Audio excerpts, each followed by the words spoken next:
can't be blamed for being hungry.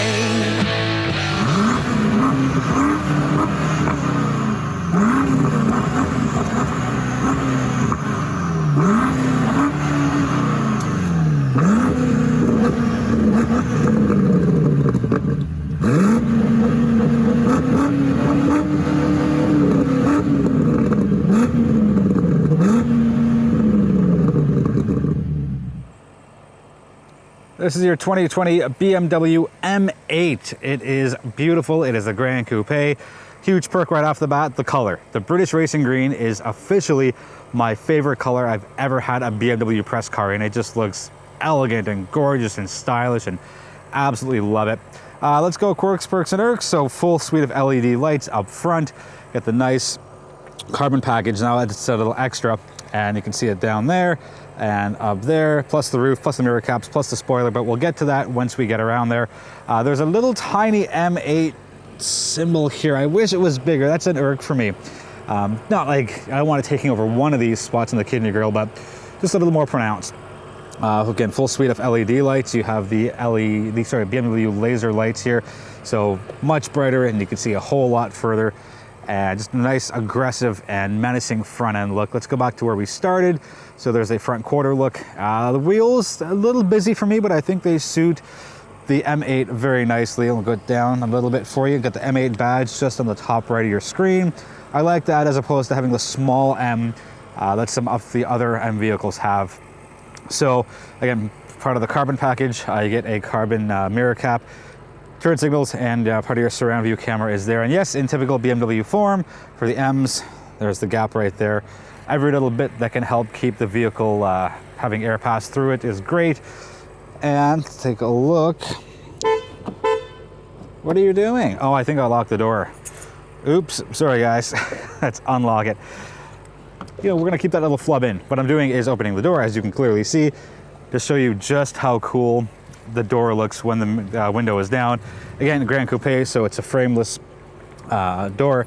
And it looks so cool and so sharp, and I really, really like that. So let's close that back up and give you a good side profile of the vehicle. You can't miss an M. You just can't. And again, the color with the British Racing Green. Let me frame this nicely. You get the nice autumn yellows. Anyway, this isn't the photo shoot, so I will I'll keep going.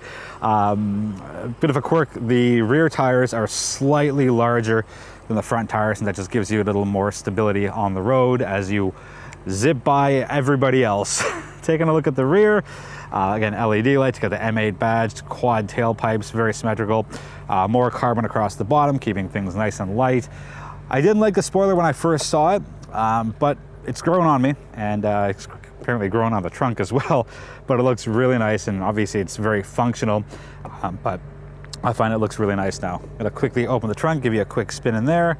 Lots of space, and there's a bit of a spoiler as to what color the interior is in case you haven't seen the part where I opened the front door and showed it to you with the window down. Quick look in the rear seats. In addition to my camera gear, which is not included in the sale of this M8, you do get, however, cool interior lights, plus a little HVAC system and 2 USB ports. So a really cool move there. Let me move this out of the way, and I will show you a peculiar item for me. You can see there are 1, 2, and 3 seat belt buckles and 1, 2, and 3 seat belts. I wouldn't want to be put in the middle on any kind of trip. I would have rather they just made this a strict 2-seater vehicle. But hey, that's just my 2 cents. Anyway, let's take a look up front. To me, a dead giveaway for an M vehicle, even without seeing the outside. Get the 2 little M paddles or M buttons right there. M8 badge, or not M8 badging, M8 skid plate right there. Really, really nice, lights up. These seats, so comfortable, and I love the black accents, side bolsters, and the M8 actually lights up at night. So really nice job on the seats, BMW. Let's go in and take a quick look. Actually, before we do that, you can just see how I think the British Racing Green shows up more now. There's a little bit of shadows between this and this as opposed to the outside, but it looks really sharp, and you get the beautiful leather. It's just such nicely textured material. Another quick perk, this does have the Bowers & Wilkins diamond surround system, and that's big and boomy, and these light up. I think there's 7 different colors, but I'll put some B-roll on that for the driving portion. and that cone light, or that speaker cone lights up too. So it looks really, really sharp. Very well done. All right, let's quickly look through here. So console for your gear shifter, traction control, and your cameras and your parking and your modes. We'll get to that a little later on. But for now, let's start it up. I'll give you a look at the dashboard. You can see the M8 in the middle. And there we go. So I'm not going to spend too much time here. I've done a ton of BMWs, and this is the new generation of the 12.3-inch digital dash. Everything is here. I've gone through these a bunch of times in a bunch of different detail, but kind of the same thing here. Nothing's wrong with it. You know, I'm not minimizing it, but what I am going to do is quickly put it in M mode, and I'll let you take a look at the difference. So it just condenses a bit and just a different way to display your information.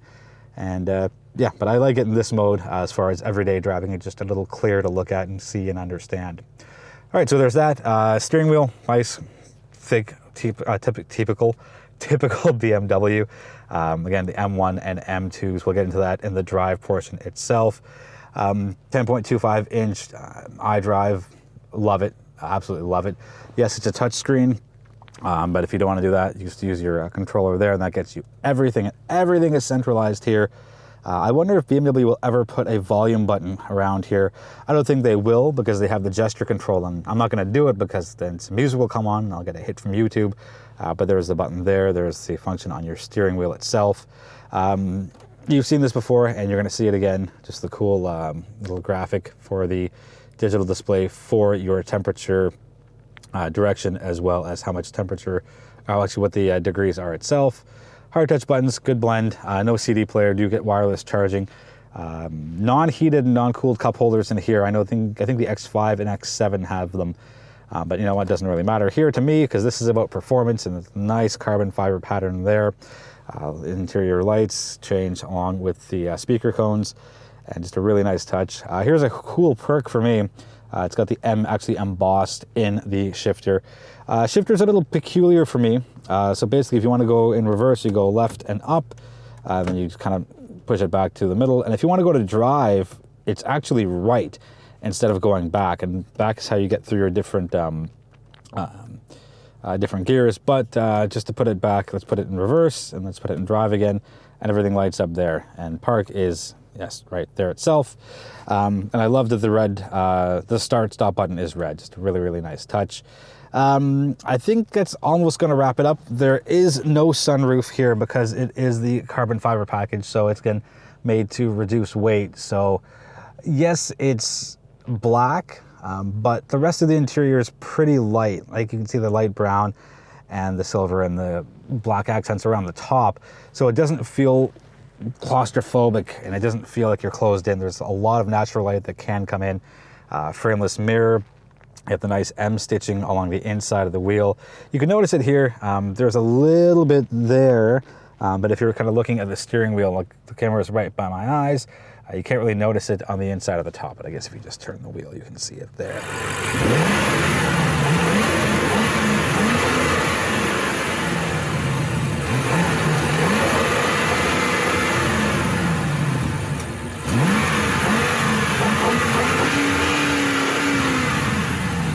Do the drive in the 2020 BMW M8 Grand Coupe in beautiful British racing green. I know. I love the color. Can't help myself. Under the hood, a 4.4 liter twin turbo V8, 600 horsepower and 553 pound-feet of torque. If you want a little more horsepower, jump up to the competition, and that gives you 617 horsepower. But if you're okay with the 600, you can pass on the competition series. There are a few extra bells and whistles with the competition series, not minimizing it. I kind of like this one though, so if BMW ever needed someone to test this out long term, I know a guy whose name is Jay and who's on the camera right now. Anyways, now that we've departed from imagination land, 0 to 100, 3.3 seconds. The competition series does it in 3.2 seconds. This is so fast and so crisp and so responsive. And I will fully admit my head has kind of been flung back into the headrests. on my first day of driving it because I just didn't know how much power it had. And now that I know, I'm a little more cautious of how fast I put my right foot down. But there is so much power here, and the power delivery is smooth and it is loud, and the exhaust snap, crackles, and pops exactly as it should. It's simply a joy to drive, and this is going to be a little different. I'm not going to do all my creature comforts because it's an M8 Grand Coupe. It's pretty much a supercar with the power figures we have here.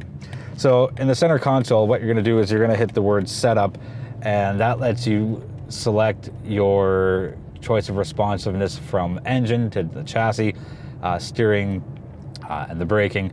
Now, a real cool thing here, and it's a definite perk, is you can change it from all-wheel drive to rear-wheel drive. And in the literature BMW Canada had sent me, it actually says for more experienced drivers to pop it into rear-wheel drive, and it's a completely different dynamic. My first car back in the 90s was a rear-wheel drive Volvo station wagon, completely not the same as this, but the more and more I got into cars and the more and more I started driving, the more and more I felt the actual difference between rear-wheel drive, front-wheel drive, and all-wheel drive. You got your M1 and your M2 buttons right on the steering wheel. Customize those however you want. What I've done for the week is I've put my M1 as good, and I've put my M2 as great, just so I can see the difference between the two and have some separation between, you know, here and here. Because, you know, both drive modes are really good regardless of how you configure it. Even if you go for the efficient comfort all-wheel drive, and sorry, that's me reading off the 10.25 inch infotainment. So the engine is right now in efficient, chassis is in comfort, steering and brake are also in comfort, and it's in all-wheel drive. I'm on city streets. I can't very well put this thing in Sport Plus, and rear-wheel drive. The car would just launch itself. And to me, that's a great testament of what BMW has done here. They've given you absolute power beneath your right foot and in your hands, but they've also made it tameable so that you can take it to get groceries, do your errands, take it to and from the office, or I guess not really the office anymore with a pandemic because no one's really working from office spaces, but you get the point, right? It's great on a track, it's great on city streets, it's great on highways, and in rural conditions. Interestingly, and this is more of a quirk than anything else for me, it's taller, it's longer, and it's widered. Let's try that again. It is taller, it is longer, it is wider, but the interior space hasn't really been compromised, and it's marginally heavier. I think it's 85 kilograms is what I saw on the BMW literature. So you'd think if something grows out exponentially, there would naturally be a ton of weight gain to it. But with what BMW has done with the carbon package, which is what's on this specific spec'd out M8, it's a lot lighter. The center of gravity is a lot lower as well. BMW has also spec'd this with their manufacturer package, and that just gives you a bunch of cool stuff, and I will put a list on that on the screen for you right now to take a look at. It does include ventilated seats and the carbon package, and a couple of other cool tech toys as well. I've had such a good week driving the M8, and I've done everything from, again, the highways to the back roads to the city streets. I've gone on long drives, I've gone on short drives. And just the responsiveness and the comfort and the way the cabin has been laid out, it's whisper quiet in here. The whisper quietness is completely shattered by the Bowers & Wilkins Diamond sound surround system. Sorry. And it is one of my favorite audio systems out there. 19 speakers, I believe, and it is just so clear with any genre of music that I listen to, and there's lots of customizability. I use that word twice in this review. I don't usually do that, but you can customize a lot of the audio settings, whether you're listening to jazz, blues, rock, reggae, rap, orchestral music, or talk radio. There is a way to dial in an ideal setting for anything you're listening to. With the driver's package, the speed goes from a max of 250 kilometers to 305. Oh my goodness, that is just astronomical. The speedometer maxes out. I can see it's at 330. I don't know if it goes that high. I haven't gone 300. I haven't even gone 200. Again, living in an urban area, you can't really open this thing up like you could if you were on a track. So be safe and be responsible with that kind of stuff. On fuel consumption, it's not too bad. It's 16 liters per 100 kilometers in city streets, 11 on the highway, and 13.8 as a blended total. Not too bad for having 600 horsepower through a twin turbo V8. And yes, it takes only the best of the best of the best of fuel. Don't dump 87 octane and don't dump 89 octane, and that's just, don't do it. Cabin, extremely comfortable. The seats, wonderful, heated, cooled. Armrests are heated as well. Heated steering wheel, and just the materials used are so high class.